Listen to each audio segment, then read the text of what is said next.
because Tokenscript has both a little bit in it. So I'm going to start. I presented Tokenscript 2 days ago in AdCon. This is going to be a recap for those who have not been there, and then I will follow up with user experience design issues. So I want to first start with a question. Do you guys think Ethereum is doing well? No, not doing well. Depends. Yeah, fairly good. I saw this in 2018. Apparently, that's people's impression about how well Ethereum is doing. But the previous year was like this. So sometimes it does well, sometimes it doesn't. But the question I'm really have been thinking about with the community members as well is Ethereum doing good, though? What is the purpose of Ethereum? What is the good thing that brings to the Ethereum? I've had this conversation with a lot of community members, and I imagine this person being the person I'm talking to. This is the master who has the insight, who really wants to know the answer. What is the good thing about Ethereum? And he brought 2 questions. I'm going to go through them. First is Ethereum providing any benefit to the individuals? Apparently it did for those who became millionaire, but it's on the cost of others, so probably not yet. And the other is, what is Ethereum's function to the society? A lot of being promised, but what is it? So I thought about this too for quite a bit. Like most of you, I think Ethereum is a great innovation. It is comparable to the Web3. That's why we call it Web3. But really, the question is, if it's Web3, it must be better than Web2. And how is it be better than Web2? We know that in Web2 we have connectivity. We can connect to people remotely. We have the convenience of being able to order an ebook and read it in your handheld device, or you can do online banking in your mobile. You don't have to go out. That's the advantage of Web2 compared to Web1. That's visible. Everybody knows. So is there any visible advantage to Web3? Like I know that there will be decentralization. There will be a new form of government. But what is it? Can we see it from the user experience level? So my background is banking mixed with crypto investment. I invested Bitcoin in 2011, so quite early. And I worked in Commonwealth Bank as blockchain architect. Then we were doing now with Victor and partners on Ethereum wallet, AlphaWallet. So from my background, it's easier to bring up this example from banking to explain the way I see how Web3 can bring better experience. So this is a transaction you typically would see in a banking app. There's $100 spent in Amazon. In the banking app nowadays, you don't see the title, what you bought. You just know that Amazon has deducted $100. What you normally do, you would go to Amazon, match the order, and find out what you bought. If you don't like what you bought, you can refund. But that's in Amazon. And a few days later, you want to come back to the banking app to see if it's refunded. So wouldn't it be great, or wouldn't it be better user experience if the user is able to see the title right here in the banking app, what good you purchased? Wouldn't it be better if the return term is here, 7 days free return? Wouldn't it be better if you can click return right here and get a return done? Wouldn't it be even better if you can click the book and start to read it? There might be a hyperlink or embedded reader here. So wouldn't this be more convenient? Let's continue with this scenario. Let's say you want this book and you want to check out $100. You don't know which credit card has enough balance to cover it. Wouldn't it be more convenient if you can see the balance of each credit card right there? If one of them is providing cashback, wouldn't it be convenient if you see the cashback program right there? So from the bank's architect perspective, to realize such convenience, the bank has to be back connected to e-commerce shops. And we know it's not happening today, and let me tell you why. Because our bank doesn't want to connect to Amazon. We are the best bank in Australia, so we don't want to connect to too many insecure systems. And there are lower banks like Mi Bank. They want to connect to Amazon, but Amazon doesn't allow them because Amazon think they are the best, and they don't want the lower banks to connect to them. So that's going to happen. The same way with e-commerce. You need to be able to inject bank code because apparently you can't let the e-commerce shop owner knows how many credit cards you have. So you need to have this interaction. which can only be done by tight connection at the back end. So I talked with Ethereum wallet developers, including those guys in mToken a few days ago, and on the topic of user experience. So the wallet developers tell me that the bank experience is superb. It's really good. Alipay experience is also very good. Message I got is we can't compete with them because we are blockchain. We need to deal with the seed backup, and we need to deal with the transaction fee. Can we hide the transaction fee? But wouldn't that be an issue? Yeah, all these things. My view is if we do Ethereum wallet, we can do user experience better, even better than the banks. So for the example, bank cannot do this. If this is Ethereum wallet, we as the wallet maker and every other wallet maker does not need to sign a contract with Amazon. The connection happens on the token layer, directly with Amazon. So the integration possible for us, the Ethereum wallet, is limitless compared to the bank. And integration is the battle cry for now. People don't want to flip through their apps, and copy and paste information here and there, get permission from here, log in from there, and come back to there. They don't want this. So this is the banking experience I just borrowed. Now, you might say that banking experience is just banking. So Web3 might be better than that. It has to touch more than banking. So here is the example of, we made it in the lab in our company, a futuristic car token. Car token is not a new concept. Those who are familiar with Ethereum knows that we want future smart cars to be opened. Our engine started to be using the tokens script that operates with token. Maybe a challenge response to the server that runs on the car. And then you have the locate feature.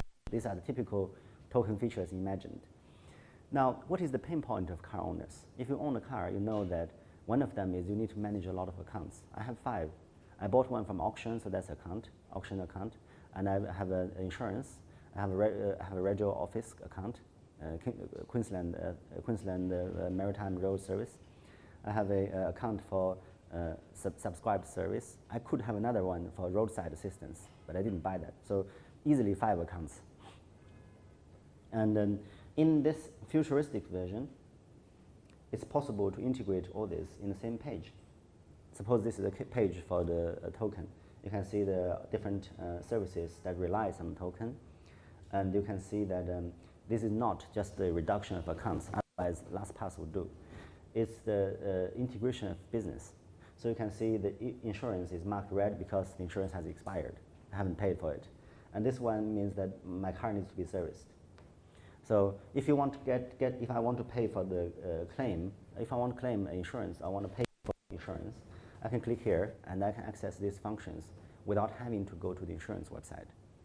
And this level of integration was not possible without blockchain or Ethereum, because in the past time, if you want to do this, you need to set up a new startup and network with every possible radio offices and every possible insurance and all kind of companies, and that's not going to happen. We are in the bank couldn't do that. How can you do that? So this is the example on integration. Integration, the battle cry of usability in the next few years. I believe this is the case. But let's look further. So the wise man we conjured has 2 questions. Does Ethereum bring benefit to the individuals, or does it serve a function to the society? So I want to talk touch that topic a little bit too, and that's also UX related. So imagine a book token. If you have a book token, you can read a book. Concept is very simple. Now, if you have this one, you might be able to keep your book even if Amazon is closed. That's an apparent benefit. But that would make changes to the market. First thing that's going to happen is you are able to buy a book from other than Amazon and read it on Kindle. Or maybe you will buy it from Amazon and read it on something that is not Kindle. Let's say Samsung e-reader or Sony e-reader. That opens the e-reader market. So you know that the e-reader has not innovated since, it hasn't innovated for 7 years, roughly 7 years. We have the same e-book reader as 7 years ago. Which industry in internet can go slower than this? So this is because Samsung, which produces good e-reader, and Sony produce the best e-reader, I believe, they have to beg Amazon for access. and Amazon just not giving them. Same way they don't give access to the banks. And now with the e-readers market flourish, you will see the retail market also flourish. So you will see users buying the ebook at 7-Eleven checkout counter. 7-Eleven always wanted to sell ebooks, by the way. They just couldn't do so because they need to beg Amazon to do so. And Amazon wants users to leave the shop and access their website instead. So that's bad experience. So you will be seeing new ways to consume information, like Humble Bundle can give you a bundle with videos and books together. And you will see new business models, like a startup can sell subscription services. Let's call it Thrilled for a year, which gives you the thriller in a year. You pay $100 downright, and you can access all the thriller published in a year. New business models, new experiences. Now, we see that to complete the argument, we have produced benefit to the individuals through integration, better user experience, and we produce new markets. One ebook token market, ebook book token frees 3 markets. Then that's the function to the society, to allow innovation to flourish. And that's, I think, is the biggest, that is the most powerful answer to our wise old man. But the wise old man speak again. How do you get there? Can we do this with current Ethereum? So here is what we have here, user experience, and we have a huge blockchain here, Ethereum. We will have Plasma, all kinds of fancy technologies. What we miss here is the middle layer. What we miss here is the capacity to program a token to behave differently, finalize different business logic under different context. So imagine the car example. The car example, it has to be able to load external business logic into the same page. The token enabled it, but is the user interface up to date to allow it to happen? Like the insurance being loaded as a service that depends on the token. How does the insurance company program it so that the token can work with it? On the smart contract layer, this is already possible, but on the upper layer. And then we also need to sort out a lot of middle layer issues that it was not before. When the internet was not as integrated as Web3, the security issue is around the website, but now it's around token. We have to think it differently. There might be a different secure concept. You read a website, but token on that website might have a different level of security than the website itself. New Web3, that's the challenge. So Tokenscript is a language we have been working on. It's not really a language. It's a JavaScript thing with a lot of decorative XML decoration in it to fill in the gap. Now, without going too much in technical detail, I'm going to conceptualize it. So imagine we have TCP/IP that serves as the basis for internet. And with the internet being available, we start to innovate stuff, email, go for protocol. Eventually, we get HTML, which leads us to the web. So like 90% of the benefit of the internet is not there until the web exists. You would agree with me on that. And currently, we have Ethereum, and we have smart contracts, which provides a base layer, and which provides where the trust can be anchored and interoperability can happen. But we need an upper layer. Tokenscript, I believe, is the layer is going to fill this gap and provide us with Web3. Web3 is a more integrated web, a web that doesn't require you to jump from tab to tab, flip between information, copy and paste, and it has can further improve the mobile experience. Okay, so tokenscript.org is where most of the design is happening. Design in terms of security, in terms of interoperability and user experience. We all talk in the same form. So I'm going to touch the security thing just for 1 minute and quickly jump to the user experience thing, just because we want to study user experience today. So once you have the smart contract, you will naturally write JavaScript to use it. The key thing to achieve integrated web is to make sure this JavaScript that uses the smart contract is portable. If it only works on your website, it's not good enough. Token goes everywhere.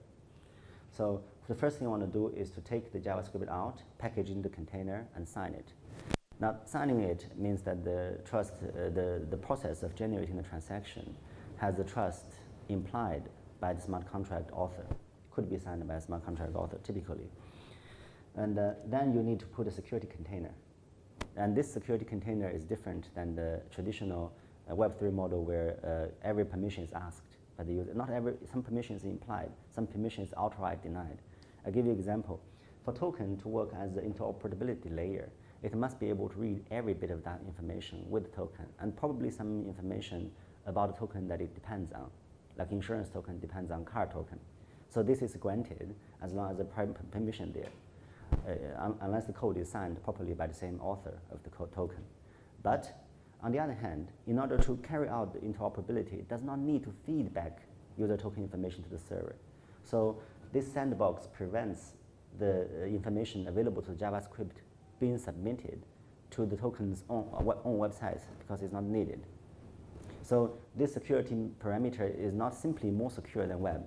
Sometimes it's more strict, sometimes it's less strict to suit the need of this interoperability layer. Now I'm going to finish this because that's the UI thing we are going to talk about. So how much time do I have? I'm going to go through a few UX examples. You've got another 10 10 minutes. minutes? Okay. So I will give you, okay, so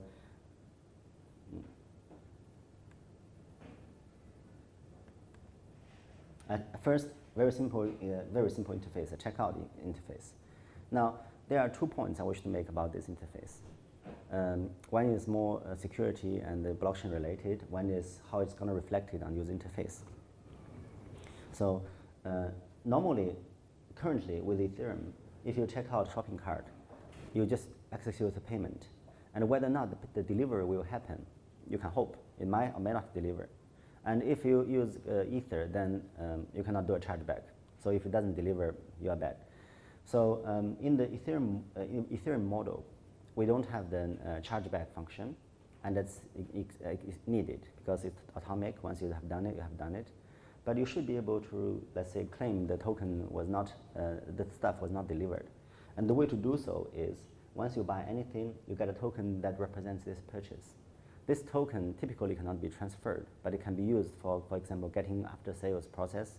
If you want someone to arbitrage, you use this one, or if you want 7 days free return, you will use it. This is the simplest delivery token because it happens on the delivery side. You pay and you get token delivered to you that represents the right to own this thing. This allows the business process of fulfilling the delivery to be outside of transaction moment. It can be done on the blockchain, off the blockchain, but it's important to separate this. Now, in order to give user confidence that user is going to get a delivery token, notice here that first is that this, why this thing look outdated?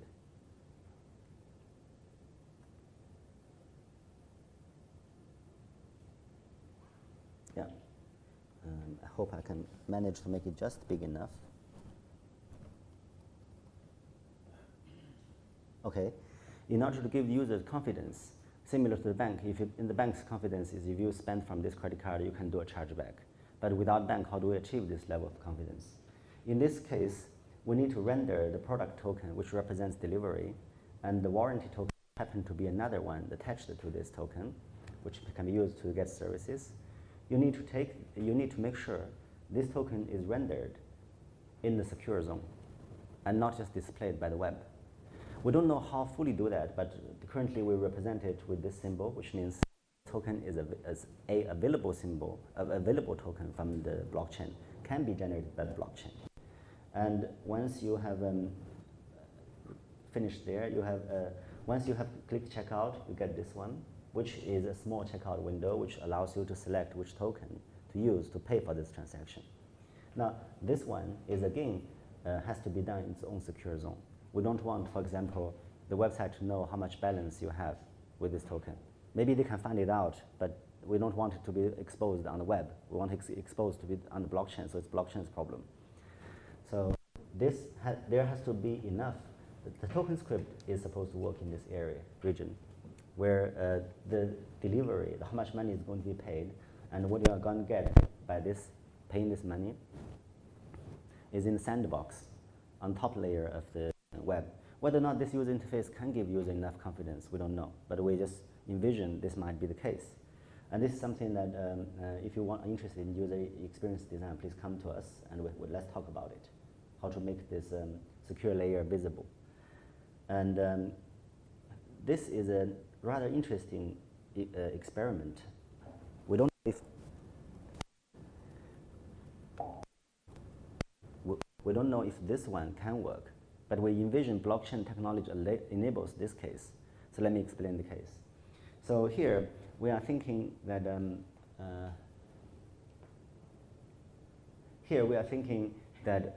Amazon Prime is a service that guarantees delivery in short time. I'm an Amazon Prime subscriber, but the reason I use Amazon and not eBay is because of their delivery, not because of their availability of products. Their availability of products is not so good. Their price is probably not the best, but their delivery is the best. So let's say, following the example in the book token, how can we make a new market out of delivery so that delivery companies can compete on quality and not compete on a relationship with the e-commerce vendors? So we imagine that the user is able to purchase a Prime service from Auspost, which makes every compatible token issuer to provide Prime-like delivery service. Token issuer in this case refer to the retailer. So in this case, the user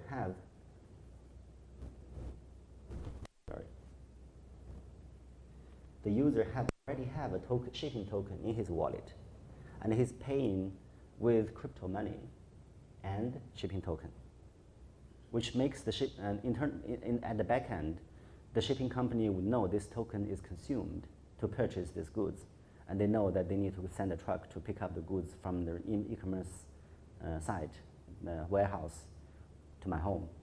So this effectively converted shipment from a delivery, what you pay to get from delivery token, to a payment token. You use that to pay for something. And this is a business model experiment. We know blockchain can enable it to happen, but we don't know whether or not if it's presented to the user can get it, or if there's a business actually can be developed out of it. So this is again, as an experiment of the Web3 we might envision, we envision might happen. How much time do I have? I can go through many other examples or just one? Just go through one example and then we can do Q&A. I'll try to do a short example then. Okay, this is a sovereign token, a cryptocurrency token. So we know that we can set up a state channel. How would that look to the user interface? And Tokenscript is designed to solve that place too. Like if you establish state channel, it's not established by Tokenscript, but how it would be interacting with the users and context is.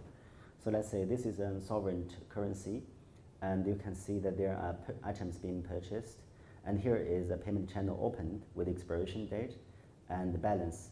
This is for, let's say, Opal, for taking the subway. Every time you take subway, the balance is reduced. And then this bit, as Dan previously mentioned, is a authorization. The authorization doesn't have, or subscription, it doesn't have to happen as a smart contract, as Dan said. It can exist in the form of cryptographically signed message from me to Guardian, the newspaper, from user to Guardian newspaper, which allows Guardian to redeem $10 every 2 weeks. And every time when something happens here, this gets a message. You can highlight, okay, your new subscription is available. Somebody redeemed this token. This is on the user side. On the Guardian side, you will see a different token, different look for the same token, which allows you to click and get $10 from the user's wallet. Yeah.